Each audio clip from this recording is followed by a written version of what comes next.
Olá, está no ar mais uma edição do Jornal TV Com, aqui pelo canal 14, sempre destacando informações de Bento Gonçalves e também da nossa região. Na edição desta terça-feira, hoje 23 de março, você confere: campanha Turismo não é o vilão chega a Bento e mobiliza empresas, famílias e profissionais ligados ao setor, prejudicados pela impossibilidade de trabalhar. Brasil ultrapassa a marca de 12 milhões de pessoas infectadas com a Covid-19. Bento recebe mais 3.200 doses da vacina contra o coronavírus, que serão aplicadas a partir de quinta-feira. Saiba como destinar parte do seu imposto de renda devido a projetos sociais de Bento Gonçalves. Aumenta o endividamento familiar, mas inadimplência segue no controle, aponta a pesquisa apresentada pela FEComércio. Destaques do Jornal TV Com, que inicia agora.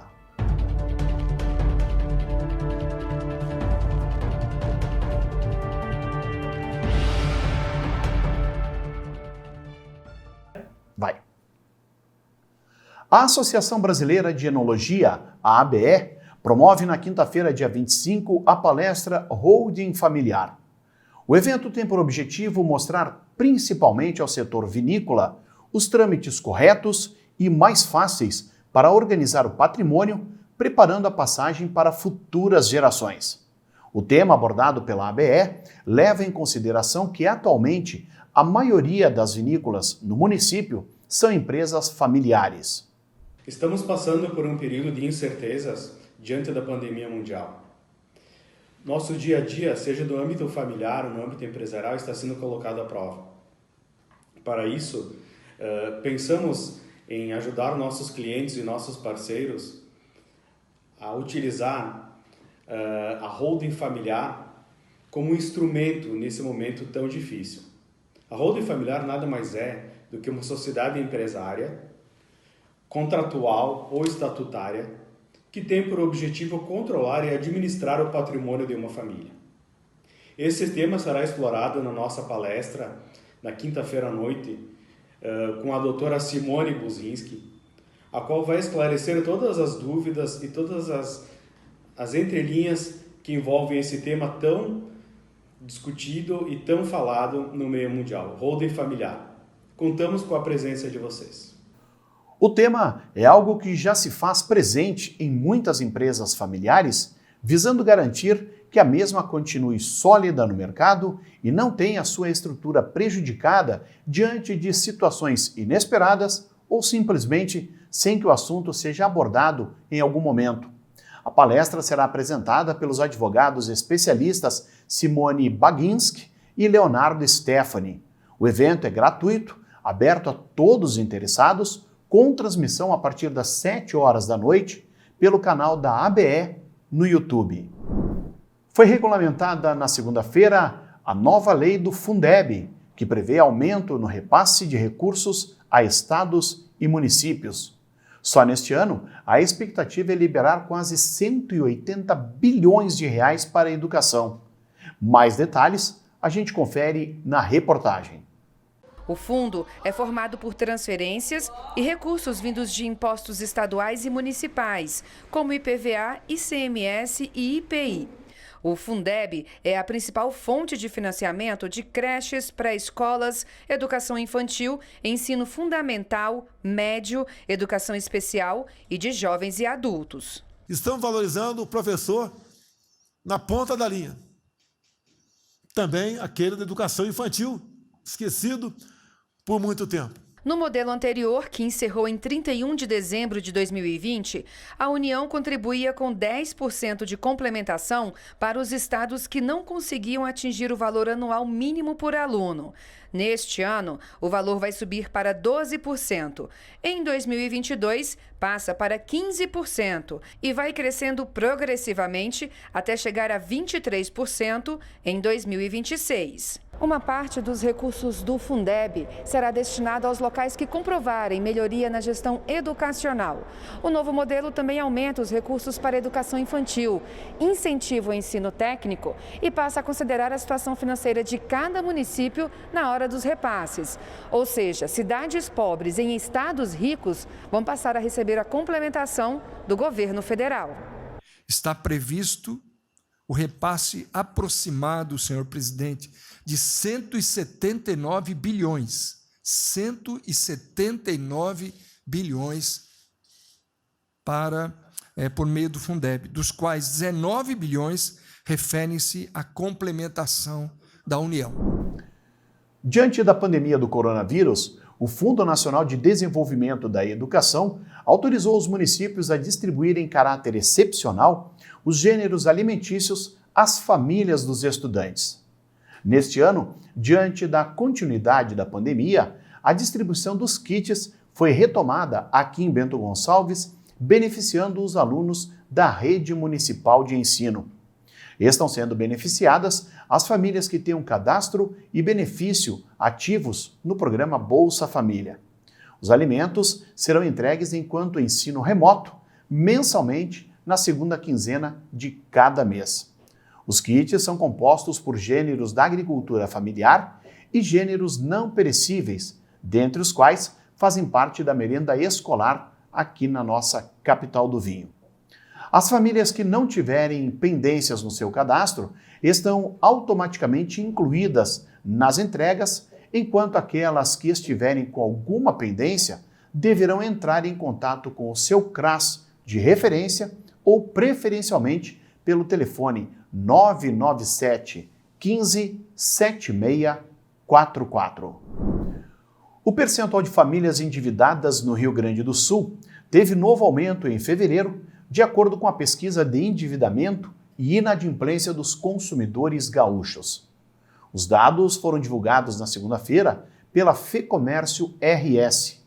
Aos 74%, o resultado superou o percentual de 72% do mês anterior e também foi maior que o de fevereiro do ano passado. O destaque ficou por conta do aumento do endividamento no grupo das famílias que têm renda mensal superior a 10 salários mínimos, que até então, neste ano, tem sido o principal foco do aumento do percentual geral. Das famílias desse grupo, 68,2% afirmaram possuir dívidas. No mês anterior, esse percentual era de 59,6%. No caso das famílias com renda de até 10 salários mínimos, o percentual ficou praticamente estável, tendo avançado meio ponto percentual, chegado a 75,5%. Este grupo foi o principal responsável pelo contínuo aumento do indicador geral durante o ano passado. No entanto, o fim do auxílio emergencial acabou por impactar mais no orçamento dessas famílias, que naturalmente tendem a se endividar mais, mas com cautela.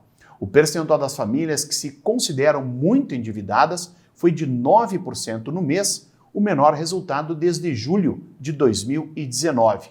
Já nas famílias com mais de 10 salários mínimos, esse percentual foi de 7,3%.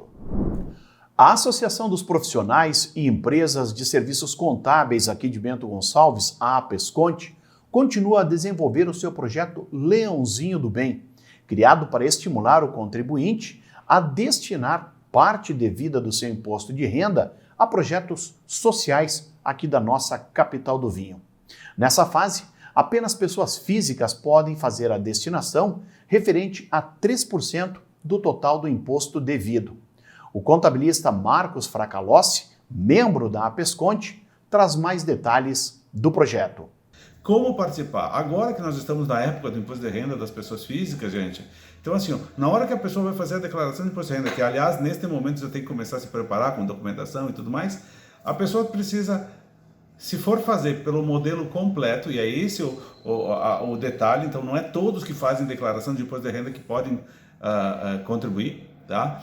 Mas quem faz pelo modelo completo, que é aquele modelo que tu junta as despesas de saúde, educação, planos odontológicos, médicos, teus dependentes, e tu deduz dos teus rendimentos para chegar ao valor do imposto de renda que tu tem a pagar ou a restituir, essas pessoas podem destinar agora, no momento da declaração de imposto de renda, 3% do imposto devido em 2020 para o fundo da criança e do adolescente ou para o fundo do idoso. Então, assim, é um convite que a gente faz, fala com o teu contador, entra nas redes sociais, nas mídias sociais, entende um pouco mais sobre isso, mas não deixe de contribuir, não deixe de... Se tu tem lá R$1.000 para pagar de imposto de renda, que tu deveu R$1.000 o ano passado, destina R$30 aqui para os nossos fundos e manda para Brasília só R$970. Veja, é R$1.000 no total, mas tu estás deixando aqui em Bento Gonçalves R$30. E o importante, uma estatística muito importante, é mais de 4 milhões de reais que poderiam ficar em Bento Gonçalves, dos contribuintes de Bento Gonçalves, pessoas físicas, e que não, a maioria dos anos não passa de R$500 mil. Ou seja, é um potencial muito grande para ajudar várias entidades, pelo menos 20 entidades em Bento, só da criança e do adolescente estão adequadas, amparadas e que prestam suas prestações de contas com cada recurso que recebe ao Condica. Então vamos ajudar, vamos colaborar, nós estamos à disposição para quem precisar de algum tipo de informação adicional, ou procure seu contador, insista muito em querer ajudar. Às vezes a gente tem algum tipo de empecilho, o importante é saber, você pode até ter que clicar 4 vezes a mais na declaração de imposto de renda, mas faça a tua bela contribuição. É uma colaboração que não custa nada, é preciso essa iniciativa, é preciso essa vontade de fazer, e está nas tuas mãos. Os recursos são destinados a viabilizar projetos de entidades credenciadas junto ao Condica, o Conselho Municipal dos Direitos da Criança e do Adolescente, nas áreas social, educacional e cultural. Cada entidade é obrigada a prestar contas dos recursos recebidos e a planilha é publicada no site da Prefeitura para conhecimento público. O Jornal TV Com faz um breve intervalo, nós já voltamos com mais informações.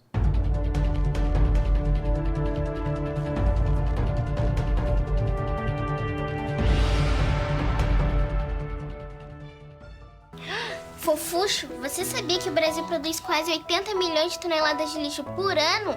Fofuxo, ao resgate! Com o Bote Recicla, quando acaba uma embalagem, começa um novo futuro.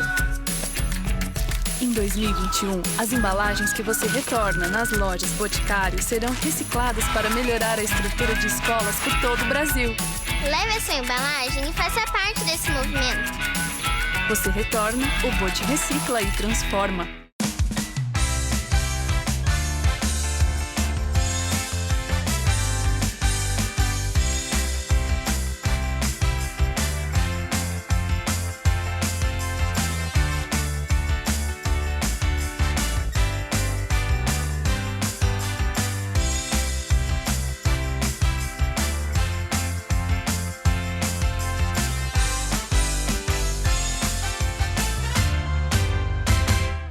Óculos de sol com grau? Aqui os seus óculos solares podem ser adaptados à sua rotina e também ter lentes de grau.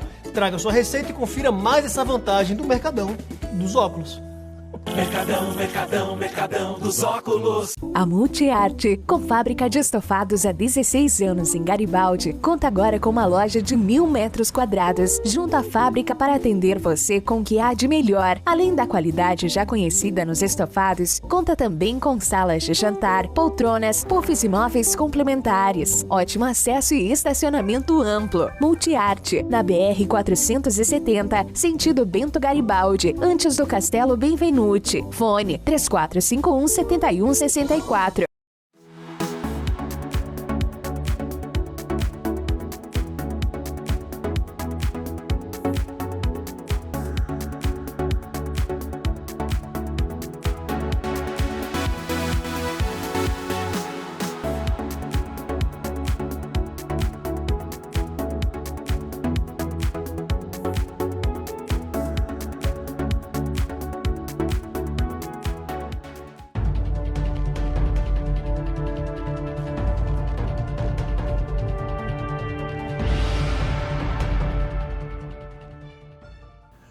As nuvens carregadas de instabilidade seguem sobre o Rio Grande do Sul e a chuva não vai dar trégua aos gaúchos ao longo da semana. As chuvas que já atingiram as regiões sul, oeste e centro tendem a se espalhar mais ao norte e a quarta-feira vai seguir instável.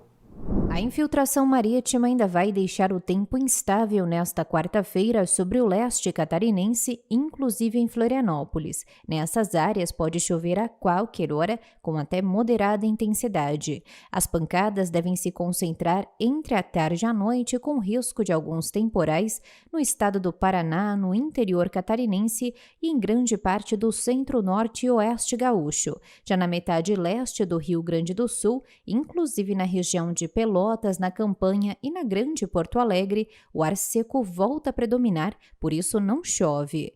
A mínima prevista em Porto Alegre é de 21, máxima de 27 graus, e em Curitiba, mínima de 18, máxima de 28 graus. Para esta quarta-feira, o Climatempo indica para Bento Gonçalves até a possibilidade de abertura com a presença do sol, mas a instabilidade vai se fazer presente ao longo do dia. As temperaturas devem variar nesta quarta-feira entre a mínima de 18 e a máxima chegando aos 26 graus. No Jornal TV Com, a gente confere agora o comentário de Adroaldo Dalmas.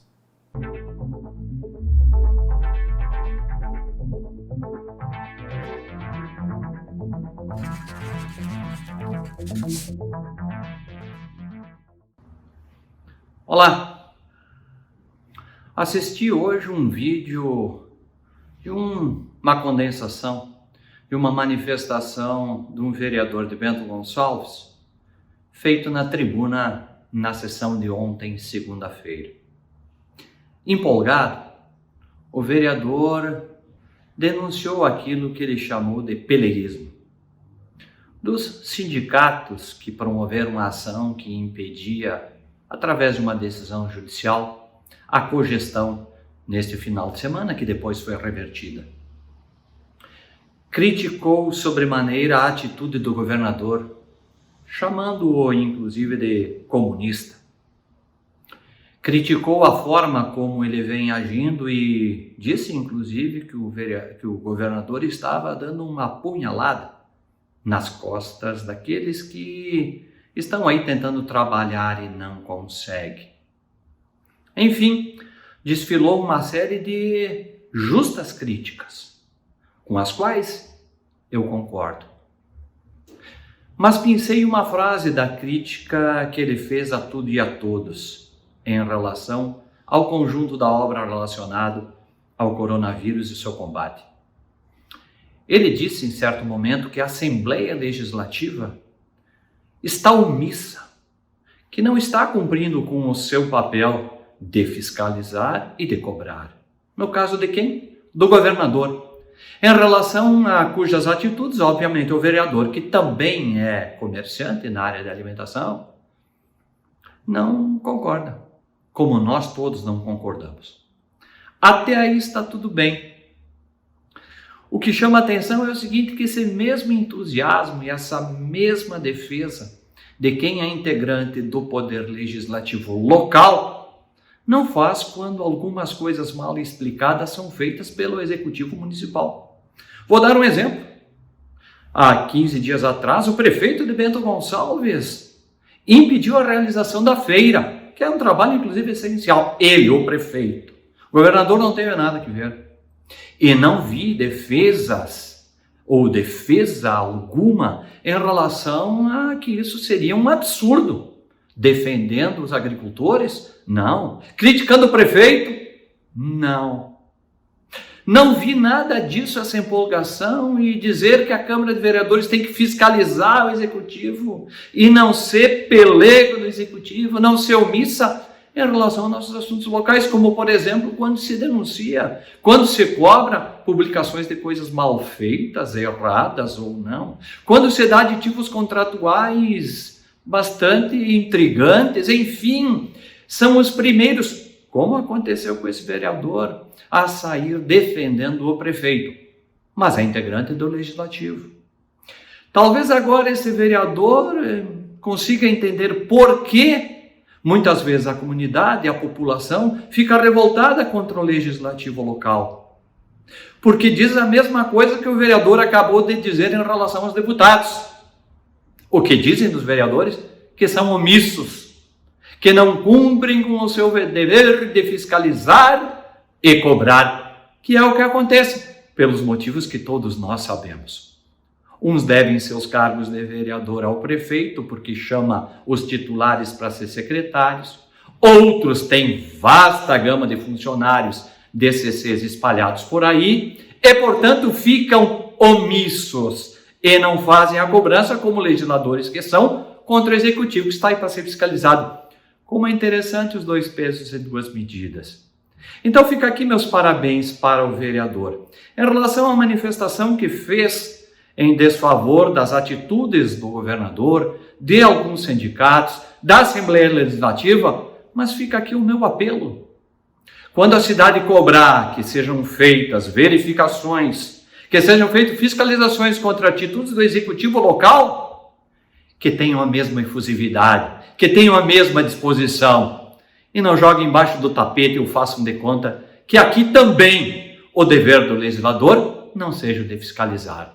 Afinal, o discurso que vale para lá deve valer para cá.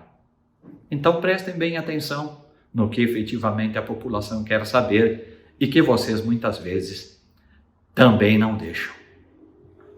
Pensem nisso e fiquem com Deus.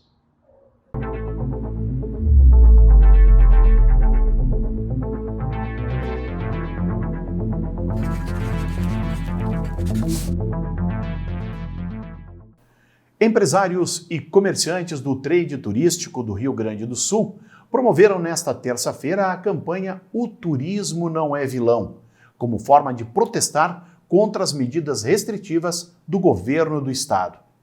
Aqui em Bento Gonçalves, os integrantes do movimento colocaram uma faixa preta na pipa pórtico, simbolizando o luto no setor diante da impossibilidade de poder trabalhar e temendo pelo fim do segmento, que hoje envolve muitas famílias, empresas e profissionais autônomos. Sobre a pipa pórtico, foi estendida uma faixa com os dizeres "Esse destino turístico deixará de existir", #SOS Turismo. O objetivo desse movimento é chamar a atenção do nosso governador. Há 12 meses, o setor do turismo vem buscando diálogo, vem buscando sentar na mesa para poder explicar como funciona o nosso setor, explicar todas as medidas e protocolos que adotamos para atender com segurança. E até o momento não fomos ouvidos. Então Bento Gonçalves soma-se a várias cidades do estado para manifestar pelo direito de trabalhar. O que estamos pedindo é a igualdade de setores, é a dignidade do trabalho, é que possamos sobreviver. São 109 mil empresas no Rio Grande do Sul do setor do turismo. Aqui em Bento Gonçalves, mais de 350. 10.600 famílias ligadas diretamente a essa atividade e mais de 50% dessas empresas prevêem que vão encerrar suas atividades. Então é um impacto gigantesco. O que nós buscamos é diálogo. Está evidente que não foi a liberação das atividades econômicas que geraram esse grande pico. E a gente entende a situação muito difícil de todo o estado, a gente não está minimizando o problema da pandemia. O que acontece é que está muito claro isso. Onde houve o problema? Nas aglomerações clandestinas, principalmente em locais sem fiscalização, em ambientes públicos, muitas delas. Então nós que temos todas as atividades controladas, com muitos protocolos, a gente quer voltar a trabalhar. É apenas isso. O ato fez parte de uma série de atividades que ocorreram ao longo do dia em diversos pontos do município, dentro da campanha O Turismo Não é Vilão. A mobilização foi realizada de forma concomitante em diversas cidades gaúchas, cuja economia está fortemente ligada ao setor turístico. Na capital do vinho, os manifestantes anunciaram a aplicação de faixas e cartazes em locais de grande movimentação, sensibilizando a sociedade para o drama do setor. Diversos estabelecimentos da área exibiram panos pretos em suas fachadas, representando o luto decorrente da proibição do atendimento ao público. Diversos depoimentos foram compartilhados por profissionais através das redes sociais, contando as consequências que o estendido período de paralisação e restrição impôs aos seus negócios. A mobilização do setor conquistou o apoio de entidades representativas diretas e indiretamente ligadas ao segmento, como o caso do Bento Convention Bureau, o Sindicato dos Hotéis e Restaurantes, a CDL de Bento Gonçalves, o Sind Lojas e o SIC, aqui da capital do vinho. O Laboratório de Diagnóstico de Medicina Veterinária da UX recebeu amostra para teste de uma gata de 2 anos de idade, domiciliada em Caxias do Sul. O animal apresentava dificuldades respiratórias e seus donos tinham sido diagnosticados com SARS-CoV-2 nas semanas anteriores. A amostra foi positiva no teste de PCR em tempo real e as autoridades públicas foram notificadas, sendo a contraprova confirmada pela Universidade Fevale. Conforme os pesquisadores da área de Ciências da Vida, da UX, a infecção em um animal é um caso isolado e raro de acontecer. Ou seja, animais se infectam, mas acabam não transmitindo aos seres humanos. Os estudiosos indicam que se o tutor com Covid-19 precisar continuar cuidando do seu animal de estimação, ele deve manter medidas básicas de higiene. Além de lavar bem as mãos, deve usar máscara ao se aproximar do animal e evitar beijar seus pets ou compartilhar alimentos, toalhas ou a cama com ele. No início da tarde da segunda-feira, o Rio Grande do Sul ultrapassou a marca de 1 milhão de doses da vacina contra o coronavírus aplicadas na população gaúcha. Até o momento, 747.531 pessoas receberam a primeira dose e 261.582 já completaram a imunização com 2 doses. Esse número representa a aplicação da primeira dose em 14,7% das pessoas que integram o grupo prioritário para a vacinação. O Rio Grande do Sul ultrapassou a marca de 1 milhão de doses da vacina contra o coronavírus aplicadas na população gaúcha. Essa é uma marca importante, né? Nós temos 5 milhões de pessoas para vacinar, na verdade 5 milhões e 8 mil, portanto 10 milhões de doses aproximadamente, né? E aplicamos 1 milhão de doses das 1 milhão e 900, um pouco mais, que foram distribuídas pelo Ministério nesse momento, mas nós precisamos correr ainda mais, vacinar rapidamente para poder proteger o mais rápido possível. O Estado já começou a distribuição do mais recente lote de vacinas enviado pelo Ministério da Saúde, com 322 mil doses. Ela está sendo distribuída a todos os municípios, olhando para 2 grupos prioritários. Um deles são as comunidades quilombolas e o outro grupo, o grupo de idosos, né? Nós vamos avançar na vacinação dos idosos. O objetivo é que, com esse lote, sejam vacinados 100% dos idosos de 70, 71 e 72 anos, 100% da população quilombola e 34% das pessoas de 69 anos no Rio Grande do Sul. Caso o município já complete os 69 anos, ele pode ir imediatamente para a idade inferior. No dia em que o Rio Grande do Sul ultrapassou o total de 1 milhão de doses aplicadas, passaram a ser disponibilizadas no site vacina.saude.rs.gov.br informações adicionais para que a população acompanhe a estratégia de vacinação no estado. Estão disponíveis desde ontem dados como gênero e faixa etária das pessoas imunizadas, assim como a quantidade de doses aplicadas e de cada fabricante.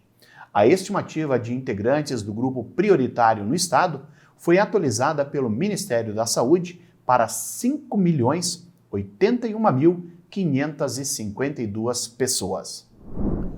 Teve início na segunda-feira a distribuição do lote com 285.800 doses da vacina Coronavac, produzida no Brasil pelo Instituto Butantan, além de 36.250 doses da Oxford AstraZeneca da Fundação Oswaldo Cruz. Os imunizantes chegaram sábado ao estado e, de acordo com a 5ª Coordenadoria Regional da Saúde, a capital do vinho deve receber 3.200 doses, sendo 2.850 da Coronavac e 350 da Oxford. A maior parte da distribuição ocorreu ao longo desta terça-feira para todas as 18 coordenadorias, as quais já estavam preparadas para repassar aos municípios da sua região de abrangência. Com essa nova remessa, será possível abrir a vacinação para idosos a partir de 73 anos em Bento Gonçalves. O portal do governo do estado mostrava ao início da tarde desta terça-feira os números de casos da Covid-19 em todo o estado. A ferramenta é disponível no site covid.saude.rs.gov.br monitora os casos da doença em todos os municípios. Somente aqui em Bento Gonçalves, a UTI do Hospital Tacchini registrava 38 pacientes internados com a Covid-19, 2 pessoas a menos em relação ao boletim da segunda-feira. No Tacchini, dos 45 leitos oferecidos na instituição, pelo menos 25 eram ocupados por portadores de outras doenças. O boletim atual mostra ainda o uso de 39 respiradores, um a menos que o levantamento apresentado na segunda-feira. Quanto à ocupação do uso de leitos fora da UTI, cuja capacidade é de 100 unidades, atualmente 66 pacientes seguem internados, 4 a menos se comparados aos dados anteriores. As informações que constam no portal são alimentadas diariamente com dados repassados pelo Hospital Tacchini e pela Secretaria Municipal da Saúde.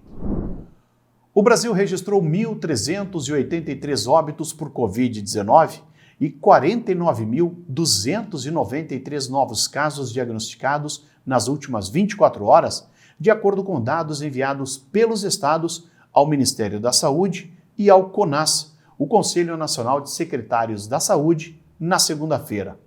Com o balanço, o país chega à marca de 295.425 óbitos, de um total de 12.047.526 pessoas que já foram infectadas pelo coronavírus. São Paulo, Rio de Janeiro e Minas Gerais são os estados com maior número de mortes. A média móvel de óbitos foi de 2.306 ocorrências, chegando a um novo recorde. Já a média móvel de novos casos foi de 74.417. Estas, então, as informações do nosso jornal TV Com desta terça-feira, hoje 23 de março. Lembrando que o nosso programa tem reprises amanhã, às 7 horas e também ao meio-dia. Através do aplicativo Conecta TV Com, você pode acompanhar a nossa programação em qualquer smartphone, uma vez que é válido para Android e também iOS. Boa noite!